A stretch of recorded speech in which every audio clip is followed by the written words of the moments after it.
Hello everybody, welcome back to another episode of F125. My team Talia, and today we are going to Monaco, but first I have to be back in my office to talk about a thing that I've not been back at home for ages. Been bidding, traveling, racing. Now we're going back to the office because we want to talk about stuff that I've not managed to go over with you guys. So, and that will be a lot of things because I'm not even sure if this certain thing even works. Let me show you. Top tap. Well over 135, is it 135 million? We are like 40, nearly 40 million over the budget. And I'm not even sure are we even getting punished for it. Like what is the punishment? What the severity of the punishment? You know what I mean? So I have no idea what is going on with this top tap. Is there a problem with it that I'm not aware of? I have no idea. Let me know in the comments for that. And we got some upload expansion for the ability. I'm gonna keep chatting. What can I do? Yeah, chat to brightly and the ability to brightly. Those are watching how I upload the car. As I've mentioned in I think it was last episode, the avatar upload is literally like the last season. The performance we got in the last season. So clearly we have not improved whatsoever. We haven't been able to buy other things to the top tap situation. I was like, I stopped now. But then we went over and nothing happened. So I was like, well, let's keep going until something happens, you know what I mean?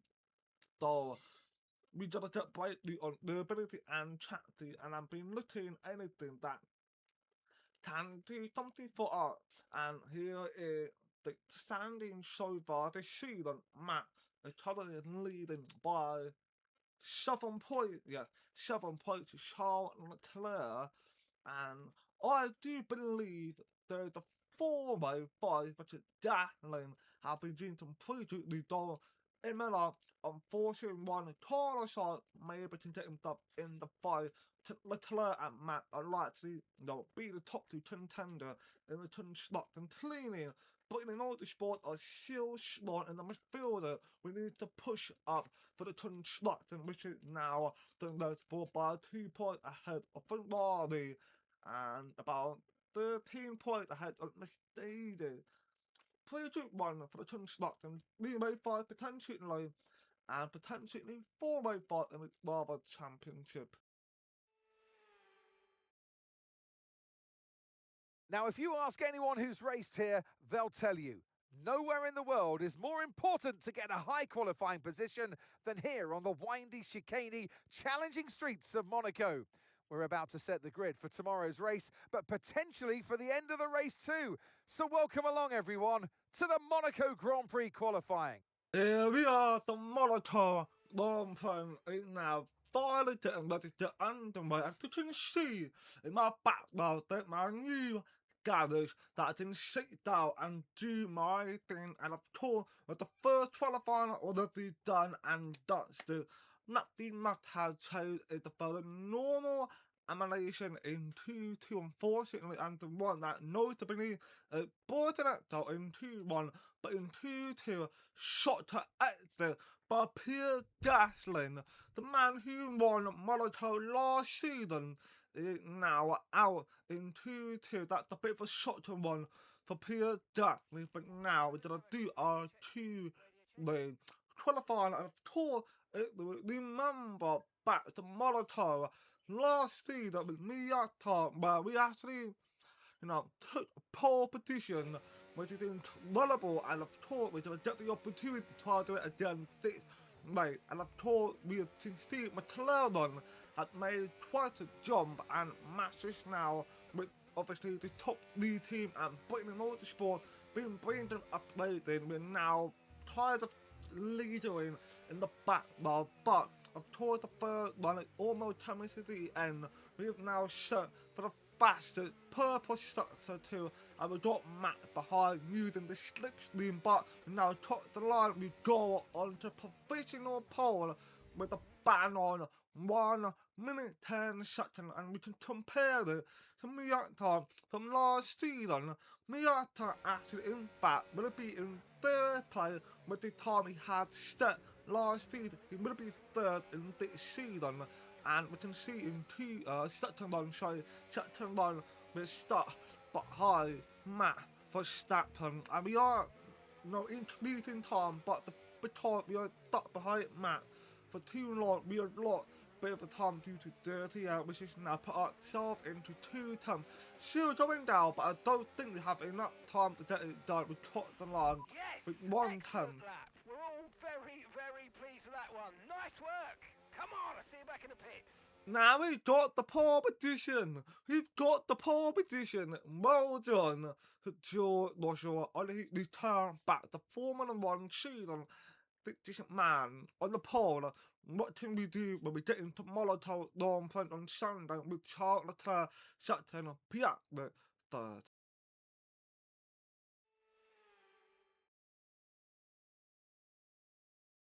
Formula One returns to Monte Carlo once again today, home to the world-famous Monte Carlo casino that first opened in 1863.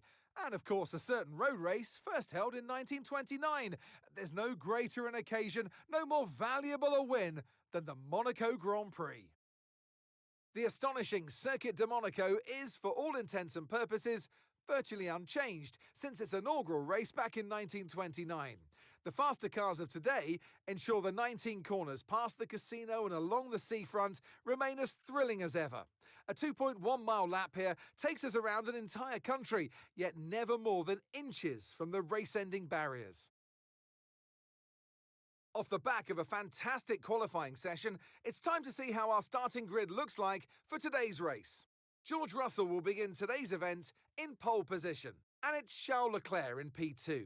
Looking at the rest of today's grid, we have Piastri, Verstappen, Lando Norris, and Sainz, Antonelli, Tsunoda, Ocon, and Alex Albon, Gasly, Colapinto, Jack Doohan, and Hadjar, Behrman, Maloney, Gabriel Bortoletto, and Jack Crawford, Lawson, Tramnitz, Hulkenberg, and Paul Aaron rounds off the grid.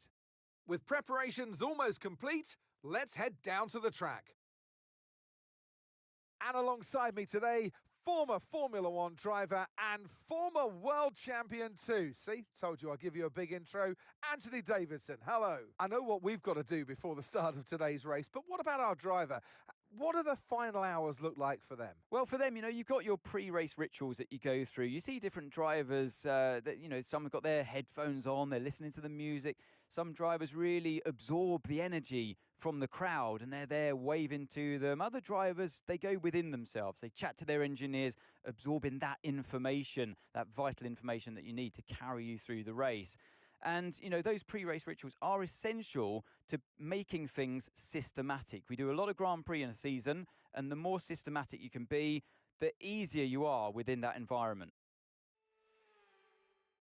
As we now getting ready to connect on to the Monaco Grand Prix, of course, 2-stop manual is still allowed, and of course, we're going to be doing our medium to hard to medium slant. So we think about soft.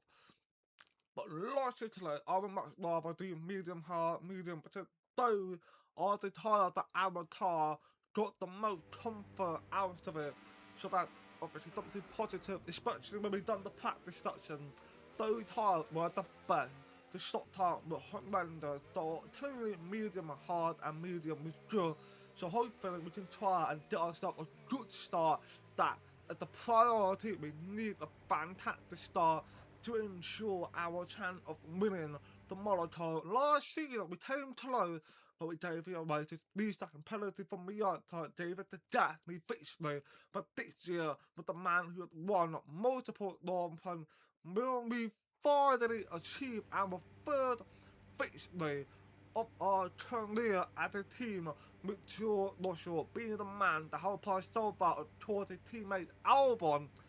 Back in P10, we are now waiting for the 5 red light, and it's now getting ready to go underway. George Russell dreamed of the fantastic start. Charles Leclerc didn't. It drove between wide into turn one. At the Piat, the lean shot will he get ahead of Charles Leclerc. Matt, force it did not manage to get ahead of both of these drivers. But now Piat, the driver out the outside, he got the move done. The Piat, now in the second place, Charles in third, and we got Lando have just overtaken Matt. Verstappen, so Matt did not get the start that he wanted. Unfortunately, he now dropped out the P5 while Piatli did get the start he wanted up in the second place. And we can see Albon and Gasly are having a battle for the P10. Of course, Monaco is the track that is hard to overtake, but these guys are proving it to be very simple to overtake, and Albon had managed to stay in P10, defending his place again for Pierre Gasly, which is positive for us. But if Albon can score some points, they'll hop at Dover, even though it's just 1 point. We still got Ocon in P9. You're faster than Aston Martin, so maybe Albon can overtake Esteban Ocon. We can see the overtake is possible. Miata done it last season, and he's done it multiple times around Monaco, so I'm sure Albon can figure out something to get the move done onto the rival they didn't have ahead of him. And we're now on to lap 2 with Piatli still chasing after George Russell and Leclerc. Having lost a bit of a time, it is now 1.6 seconds behind the Piatli, and Piatli, the man who are likely to be able to challenge George Russell. And that's where we are to figure out our car. What we can see is the very good car from the start to the middle, but it gets basically worse towards the end. Our pace starts and falling off towards the end. We have to try and space out gap early as possible and just try and keep up the lead. Are we now back on board with George Russell? Had a moment looking back at the back market matchup, Hulkenberg, Tim and all the others, and they are having a clean racing, but they're spacing out now, and we can see the pace it now started to differ from them to us. We are literally almost maybe about 10 to 15 seconds ahead from the car that is right in the back, and we're now on board with Leclerc in lap 4. It's actually in lot time already, 3.5 seconds behind the Piatli, and Piatli now just in 1 second gap to George Russell. So it's Leclerc, the Monaco man himself, is performing it of a car, or that his form, I have no idea. In lap 5 now, Leclerc is 4 seconds behind, and at the end, who is watching right now, he got himself a bit of a battle with Newton Tonona. Till we see him challenging Carlos side, who knows, and we've got Albon obviously remaining in P10, which is good, and he started catching Ocon, but will he fight space, get the overtake done on Esteban Ocon? I sure hope so, because it'll be a positive one. We can definitely score a lot of points between the slots in championship, and that's something that we need if we want to make a big push in the twin slots and fight for this season. I think we've got George Russell, who's clearly proven himself that he can definitely try and get that victory. But now we're in lap 8, on board with Dave Benoni. We want to have a chat about these guys who's in the back, being slow and everything. So Dave Benoni, P16, currently performing better than Liam Lawson. We might say that, but can we see Racing Ball recover? Remember what I mentioned about the rumours in the beginning of the season about one team are going to be joining and replacing Racing Ball, and that's something we need to find out what team it is, and is that even going to happen? And right now it seems more likely that the Racing Ball might get replaced here, but if they are not doing a pretty good job, in fact, Damon O'Neill is holding back Gabriel Bortoletto, and is now losing 5 seconds to Ollie Behrman, who's in P50, tasked him to catch Isaac Hadjar, and we got Connor P-Tower in P13, not even catching Jack Dubon. In fact, Jack has actually done a pretty good job so far, which is quite impressive, staying close as much as he can to Gasly, Albon and Ocon. And to be fair, right now in lap 9, I think the pace is starting to fall back for Alex Albon, because Ocon seems to try to pull away a little bit. and we can see Joshua have now lost a bit of a time to the Piat, which is allow him to attack the beam within the other zone, the other distance, which is quite costly because if Piat have managed to fire the gap and make some move, we need to do something about that. I'm not sure it needs to defend the hell of it if he can. But I think what we can notice is I've mentioned about performance getting more towards the end. I think it's something to do with the tyre performance, not the car, particularly in lap 9. We're about 3 to 4 laps before we can go into the pit, and that's something we need to keep an eye on Russell, because it seems like his tyres starting falling apart while Piat, the tyres starting doing better, and that's because obviously the tyre upset. Piat is on a hard tyre and Russell on a medium, but we shouldn't be struggling too much. But I think it's because we're pushing so hard, trying to space out gap in case for anything to happen. But I think that should be the case for sure, Russell. But he's still doing a pretty good job. Now in lap 12, he's doing a fantastic work, holding on to stay out. Obviously, we got a bit of a moment. We tried to go in for the bot, but we actually had to try a back tail from it. And Russell had a moment trying to get in, but he's been told too late to back tail and stay out, which can cost him a lot of time. But in fact, he actually did. It's 2 tenths ahead of Piat, and Piat can by any point get the move done. We need to try and make sure that doesn't happen. But in the next lap, we now decided to come in and put our new tyre on, which is going to be harder, and Piat has stayed out. It didn't come in, of course, hard tyre, go on for maybe another 2-3 laps, maybe. So that doesn't seem to be a problem for us, and we can actually continue these guys, the hard tyre, to add that to see what kind of possibility we can open up with the hard tyre. Can we try and stop to the end, or do we stick to the plan A strategy of course over there? Safety hot and low flat can still happen with Monaco at 4, and we ordered the team out in P13, captured up to Francho Tornapito, and we're now on board with Charles Leclerc, who is now about 2.6 seconds behind the Piat. So he did catching up or something, but now another is now putting the pressure onto Charles Leclerc. We might see Lando finding space to get the move done, and we're now looking back onto George Russell, who is now getting on Tornapito, trying to find the gap on the inside of Tornapito, going for the outside, now inside of the corner. He has now made the move on Francho Russell, although it start making a fantastic partner. We clearly seem to be really quick, and that positive, I mean, not Piat, but it had a bit of a slower stop. It's been held by Max Verstappen, who actually came in, and of course, making Piat so wait a little bit longer. The Piat is going to lose a lot of places, or he's going to be able to stay behind.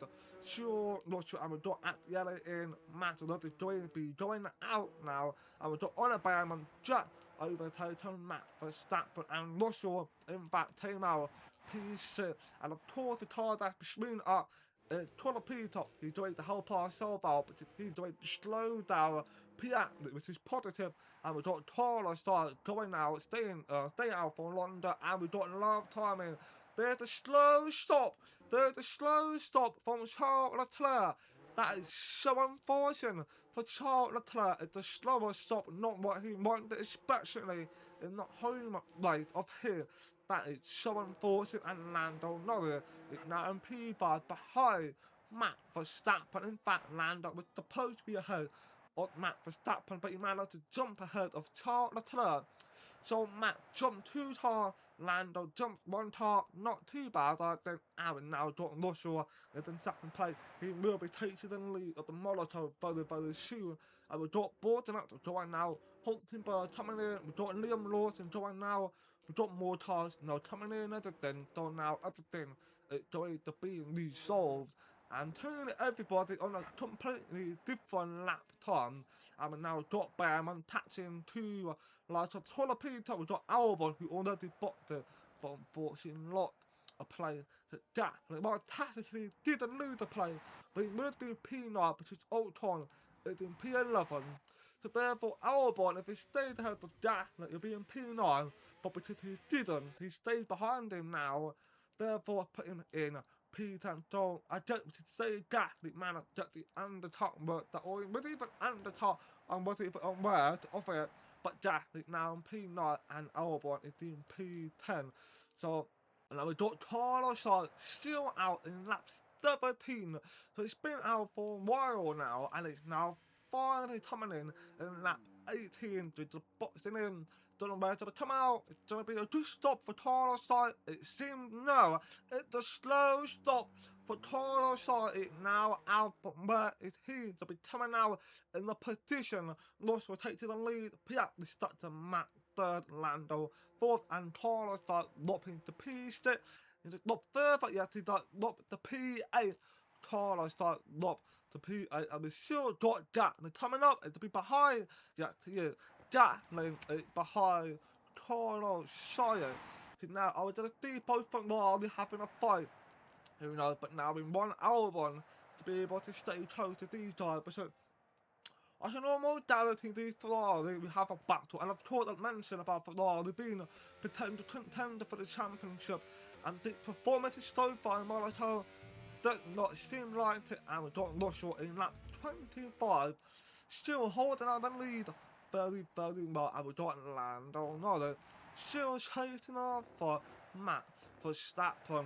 Clearly, these guys are on different planets right now, so they've been stuck with each other for ages and nothing has been changed. The pressure has not gotten to Matt Verstappen nor to Lando Norris, but it's nice to see McLaren get a little bit boosted in performance, but that's a little bit frightened because Piastri had actually captured and maybe forced him to make mistakes, but George is obviously calm in his head, and we can see we got the back marker, Nick Tower, Holton Bar, which is George Russell now catching up to in lap 26. Holton Bar is in lap 25, but now in lap 27, while Holton Bar is on lap 26, Russell is now lapped in. Nick Toll, whole team bar making our third car to be lapped at with Nick Toll, and now coming up to Tim, which you can see for a moment now to be moving over to the left, and also lapped it 2 car now, and it's about to approach the lap 28 while these guys are going to be now lapped it down, but don't forget we'll be boxing very, very soon anyway. So we're coming in on this lap 27, going into lap 28. This is now our moment where we can definitely try to figure out what card to pay. We can definitely bring onto the table, which we will be chasing into a medium tire by the way.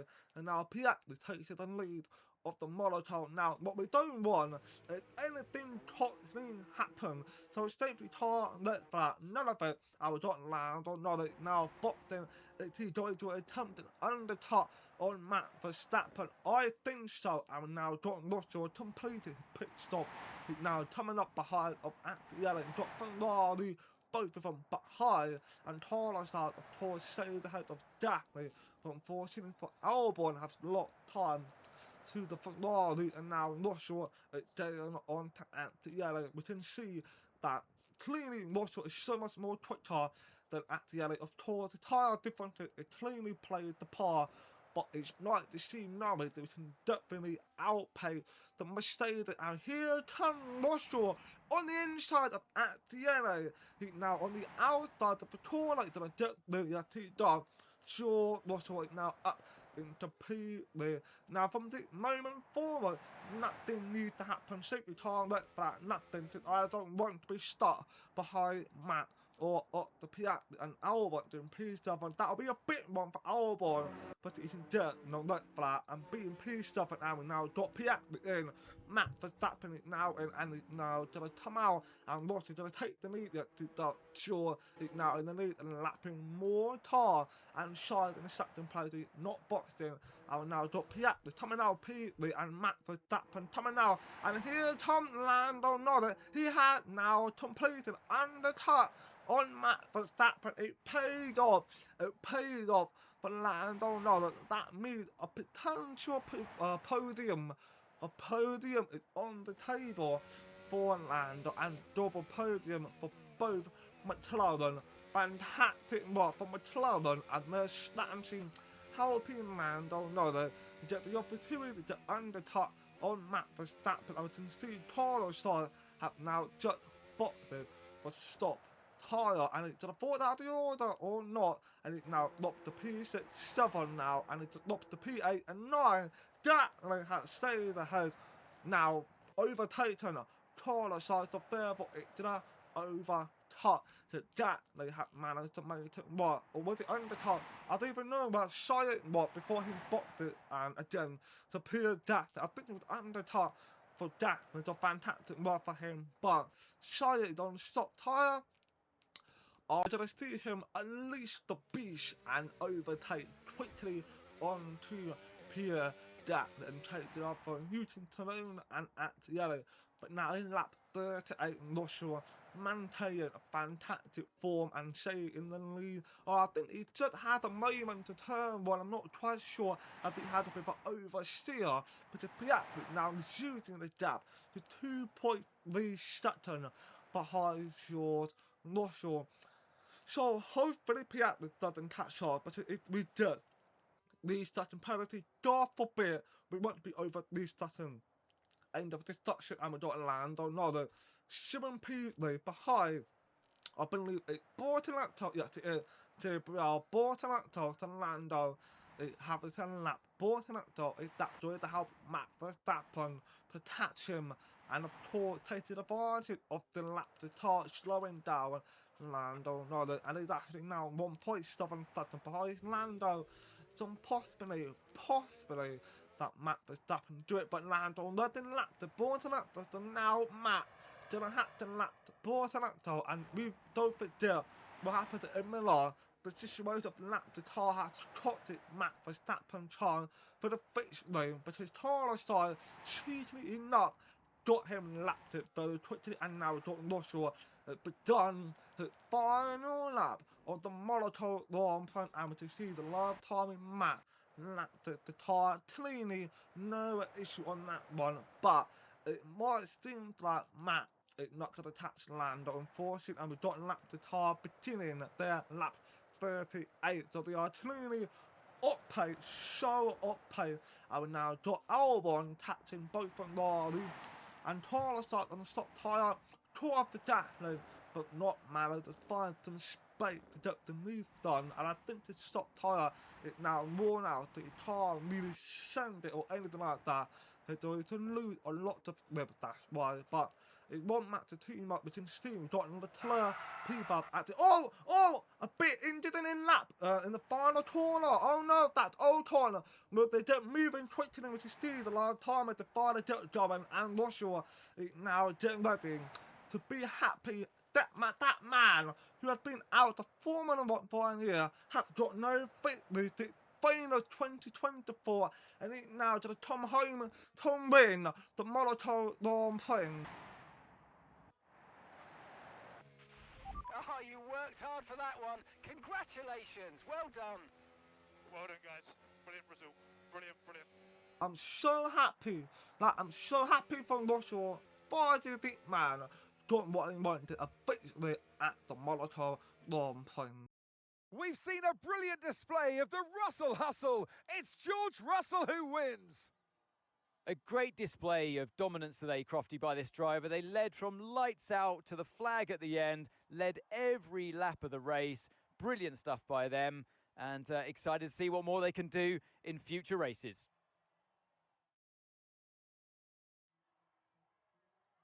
Well, it's been a long wait for many of our drivers, but the wait is always worth it. Bring them out to the awaiting crowd. It's time for our podium celebrations. And taking his place on the top step of the podium, he gave it some hustle. Well done to George Russell. Finally, our team got a win. We nearly had it last year, multiple times, Monaco, Belgium. This year, we finally did it. We got a victory, and now we can duck the trial ourselves in the championship fight at some point. Maybe not, I think a bit far-fetched, but we don't know. And Max Verstappen is now ahead of Charles Leclerc and is sending more lead in the Driver Championship. But what do we have for the team? Our third ever fixed me at the special iconic Historical track that we actually got a pretty good track not to with the pole position twice back to back.